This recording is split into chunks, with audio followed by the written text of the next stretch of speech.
ધારાસભ્યોના પગાર ભથ્થા વધારવાની માંગ પ્રબળ થઈ છે। ધારાસભ્ય ઇમરાન ખેડાવાલાએ પગાર વધારવાની માંગ કરી છે। અન્ય રાજ્યો કરતાં ગુજરાતમાં ધારાસભ્યોનો પગાર ઓછો હોવાની દલીલ કરી। પગાર વધારાની માંગ મુદ્દે ઇમરાન ખેડાવાલાએ નિવેદન આપ્યું અને કહ્યું કે ભાજપના ધારાસભ્યો અમને રજૂઆત માટે કહે છે।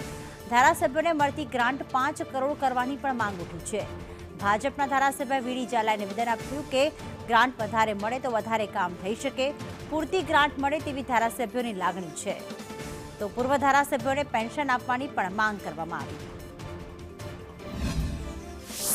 અમે પણ રજૂઆત કરી હતી એના અંદર કે ભાઈ ગ્રાન્ટ વધારવી જોઈએ।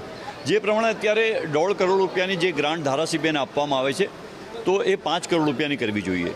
સાથે સાથે જે પ્રમાણે બીજા રાજ્યના અંદર અમુક ધારાસભ્યો, ભારતીય જનતા પાર્ટીના ધારાસભ્યની પણ હું વાત કરું કે અમુક ધારાસભ્ય છે એ અમને કહે છે સામેથી કે તમે જરા રજૂઆત કરો, કે અમે તો નથી બોલી શકતા પણ તમે રજૂઆત કરો કે બીજા સ્ટેટના અંદર, બીજા રાજ્યના અંદર જે પ્રમાણે ધારાસભ્યને પગાર ભથ્થા વધારવામાં આવ્યા છે। જેવી રીતે મહારાષ્ટ્રની વાત કરું કે મહારાષ્ટ્રના અંદર 2.5 લાખ રૂપિયા ધારાસભ્યને પગાર ને ભથ્થાના મળતા હોય છે, ત્યારે ગુજરાતના અંદર ધારાસભ્યને જે ભથ્થા અને પગારને મળીને 1 લાખ રૂપિયા આપવામાં આવે છે। સભ્યશ્રીએ આ અંગે વાતચીત ગૃહમાં કરેલી અને ગ્રાન્ટ બાબતની પણ ચર્ચા કરી હતી કે જે ગ્રામ્ય વિસ્તારમાં ખાસ કરીને વિકાસના કામો માટે ધારાસભ્યોને વધુ ગ્રાન્ટ હોય તો એનો ફાયદો થતો હોય છે, કારણ કે વધારે ગામ લગભગ એક વિધાનસભામાં 200 ઉપર ગામ હોય, એટલે બધાને પૂરતો ન્યાય મળે એ માટે થોડી ગ્રાન્ટ વધારે તો સારું એવી લાગણી